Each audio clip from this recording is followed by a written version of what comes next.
میرا مقصد یہ ہے کہ ابھی آپ جو لوگ زندہ اور سلامت ہیں ان کی اصلاح کے لیے، ان کی بقا کے لیے، ان کے فائدے کے لیے یہ مشورہ دیتا ہوں ان صاحب حیثیت لوگوں کو جو مال زر جگیریں جمع کر کے خوش ہیں کہ اللہ کی ہم پر بہت بڑی رحمت ہے، ہمارے پاس بہت کچھ ہے۔ او میرے بھائی، یہ عذاب الہی بھی ہو سکتا ہے، یہ رحمت الہی بھی ہو سکتی ہے، دونوں چیزیں ہو سکتی ہیں، کیونکہ اسی مال و زر دولت سے جنت بھی خریدی جا سکتی ہے، جہنم بھی خریدی جا سکتی ہے۔ یہ تمہارے اوپر خدا نے فیصلہ چھوڑا ہے جو تم راہ حق میں کتنا خرچ کرتے ہو، راہ باطل میں کتنا خرچ کرتے ہو، یعنی کہ راہ ابلیس میں کتنی خرچ کرتے ہو، راہ خدا میں کتنی خرچ کرتے ہو۔ کیونکہ خدا تمہاری حیثیت نہیں دیکھے گا، تمہاری شخصیت نہیں دیکھے گا، تمہاری دولت نہیں دیکھے گا، تمہاری شکل و صورت نہیں دیکھے گا کہ تم کس خاندان سے تعلق رکھتے ہو۔ خدا تمہاری نیت کو دیکھے گا کہ دیکھو خدا نیت کو بہت پسند کرتا ہے، جو چیز نیت سے کی جائے وہی اللہ کو پسند ہے۔ کہ تمہارے سامنے ہے پوری امت مسلمہ میں حضرت ابراہیم کی قربانی منائی جاتی ہے۔ کیا ہے وہ؟ راہ حق میں اللہ کے خلیل نے قربانی پیش کی، قربانی پیش کی راہ حق میں۔ ایمان بھی خدا پہ مضبوط تھا اور خدا کا حکم بھی مان رہا تھا۔ وہ جو لوگ کسی چیز کو قربان نہیں کرتے تھے وہ چیز بھی راہ حق میں قربان کر رہا تھا، لیکن وجہ کیا ہوئی؟ جو قربان ہو رہا تھا وہ بھی نبی تھا، جو قربانی دے رہا تھا وہ بھی نبی تھا، اور دونوں نبیوں کی یہ اس عمل کو یہ دل سے کر رہے تھے، یہ نہیں کہ مجبوراً کر رہے تھے، مصلحات خدا کو سمجھتے تھے، مرضی خدا کو سمجھتے تھے، خدا پہ ایمان مضبوط رکھا ہوا تھا انہوں نے، اس لیے وہ قربان ہونے کے لیے تیار تھا، وہ قربانی دینے کے لیے تیار تھا۔ لیکن پھر بھی اللہ نے کہا کہ میں نے اسے ذبح عظیم میں بدل لی، اس قربانی کو میں نے آئے خلیل پریشان نہ ہو، مطمئن ہو۔ بچے کو زندہ دیکھ کر پریشان کیوں ہو رہے ہو؟ اے بار الہ، آپ نے قربانی مانگی، میں نے قربانی دی، میں نے کوئی انکار تو نہیں کیا، نہ ہی میرے بیٹے نے انکار کیا کہ میں ذبح ہونے کے لیے تیار نہیں ہوں، ہم تو دونوں تیار تھے راہ حق میں قربانی دینے کے لیے، اور تم خدا پہ پورا یقین رکھتے ہیں اور تیرے حکم کے خلاف تو ہم کرتے ہی نہیں، ہم نے تو قربانی دی ہے۔ اللہ کی ذات نے ارشاد فرمایا، اے میرا خلیل پریشان نہ ہو، تیری قربانی قبول ہے، تو نے دل سے دی ہے اور تیرے نیت پہ کوئی شک نہیں ہے، لیکن میں نے اسے ذبح عظیم میں بدلی ہے، وہ ذبح عظیم میں بدلی ہے۔ اے مالک، کیوں؟ بیٹے کو بچا کے اور دمبے کو ذبح کر دیا، ذبح دمبا ہو گیا، بیٹا بچ گیا، اتنی بڑی قربانی کو چھوڑ کے چھوٹی قربانی پہ آپ راضی ہو گیا، اس کو ذبح عظیم کا نام دے دیا، اس کی وجوہات بتائیے۔ اللہ کی ذات نے ارشاد فرمایا، اے میرا خلیل، تم نے اپنی آنکھوں میں پٹی باندھی، بیٹے کی آنکھوں میں پٹی باندھی، بیٹے کے ہاتھ پاؤں باندھے، اور اس لیے باندھے کہ کہیں محبت خدا کی راہ میں آڑے نہ آئے، تاکہ میرے ہاتھ کانپ نہ جائیں اور میرا بیٹا بدل نہ جائے۔ یہ تمہاری سوچ تھی، لیکن میں اللہ جو قربانی لیتا ہوں، آنکھیں کھلی ہوئی ہونی چاہیے، ہاتھ کھلے ہوئے ہونے چاہیے، پاؤں کھلے ہونے چاہیے، کیونکہ دیا میں نے ہے، لینے بھی میں لگا ہوں۔ پھر پریشانی کس چیز کی؟ ہاتھ کیوں کانپتے ہیں اور بدلتے کیوں ہیں؟ لیکن یہ اللہ کی ذات قربانی جو لیتی ہے وہ یہی قربانی لیتی ہے کہ دل سے دو، کیونکہ میرا ٹھکانہ دل ہے، میں دل میں رہتا ہوں، جو چیز دل سے مجھے دی جائے تو وہ میں قبول کرتا ہوں، جو مجبوراً دی جائے تو اسے میں قبول تو کرتا ہوں، لیکن فضیلت میں فرق ہے۔ آج ہے 10 ذی الحج، 10 محرم کو آپ نے دیکھنا، نہ کسی کے ہاتھ باندھے ہوں گے، نہ کسی کے پاؤں باندھے ہوں گے، نہ کسی کی آنکھوں پہ پٹی ہوگی، نہ کسی کو کھلایا پلایا ہوگا، نہ کسی کے اوپر موت کا خوف ہوگا، نہ کسی کے اوپر مجبوری ہوگی، لیکن خوشی بخوشی ایک دوسرے پہ قربان ہوتے رہیں گے. کس لیے؟ میرے دین کے لیے، میری دین کی بقا کے لیے، حق کے لیے.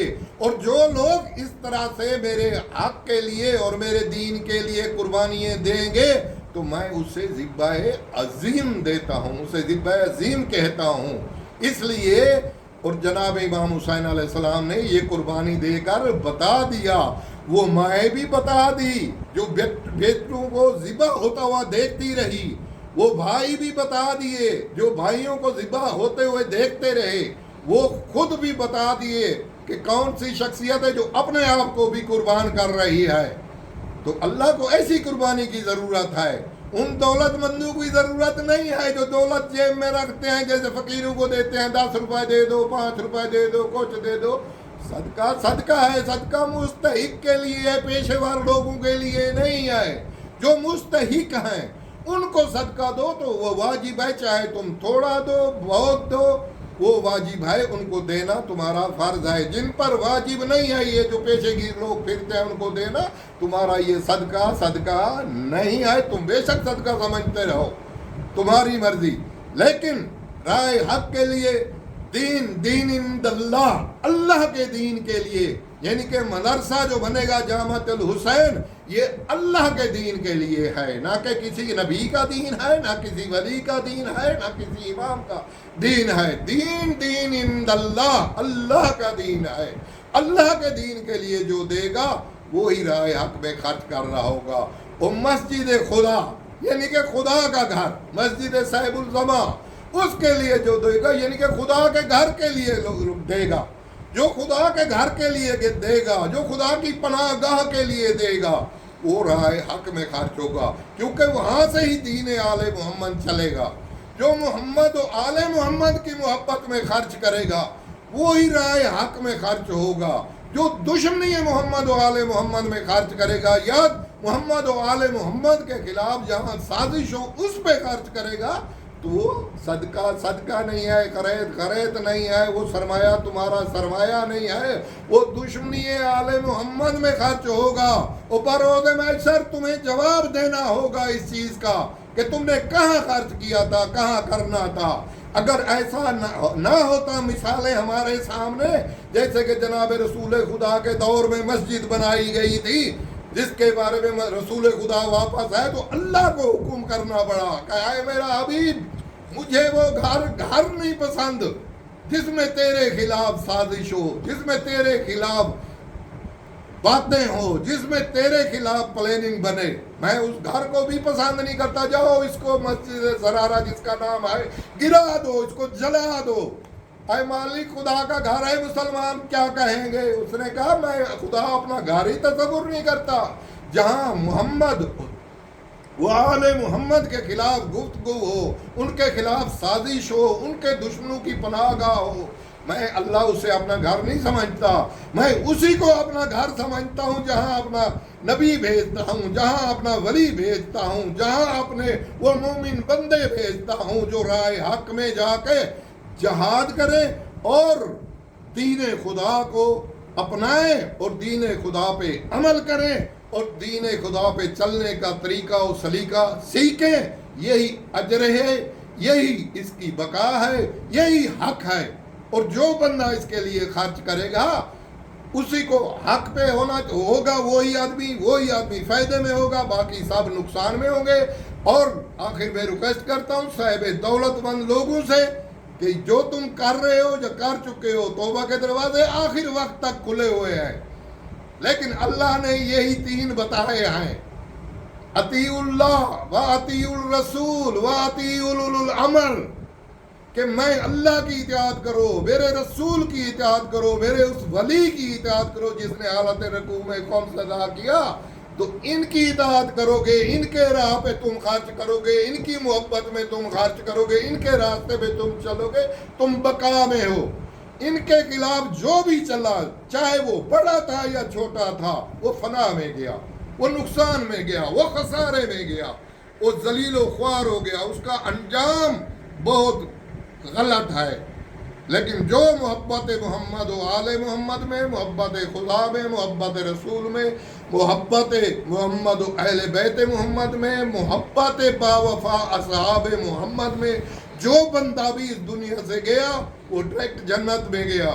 جو ان کے بغض میں گیا، ان کی دشمنی میں گیا، وہ جہنم میں گیا. ڈائریکٹ راستے دو ہیں، ایک جنت کا، ایک جہنم کا. جہنم کا راستہ ابلیس کا راستہ ہے، جنت کا راستہ خدا کا راستہ ہے. جو خدا کے بنائے ہوئے بندوں کی اطاعت کرے گا وہ جنت میں جائے گا، جو ابلیس کے بنائے ہوئے ان کی مدد کرے گا، ان کے پیچھے جائے گا، تو وہ اس کا راستہ جہنم ہے. وہ اپنے آپ کو چاہے جہنم میں لے جائے چاہے جنت میں لے جائے. اس لیے خدا نے فری چھوڑ دیا انسان کو، جاؤ تم خود مختار ہو، اپنے اعمال کو خود لکھ کر لاؤ کہ تم اپنے فائدے میں لکھ کر لاتے ہو یا اپنے نقصان میں لکھ کر لاتے ہو. بروز محشر میں یہ باتیں نہیں سنوں گا کہ مجھے پتہ نہیں تھا. ہر کسی کو پتہ ہے. میں نے ہر انسان کے اندر ایک دل بٹھایا جو عالم ہے، وہ بتاتا ہے اسے یہ نقصان ہے، یہ فائدہ ہے. اگر پھر بھی آدمی کہے کہ میں تو نہیں سمجھتا تھا، وہ جھوٹ بولتا ہے. جھوٹوں پہ اللہ اور اللہ کے رسول اور اس کے ملائکہ لعنت بھیجتے ہیں. والسلام علیکم ورحمۃ اللہ.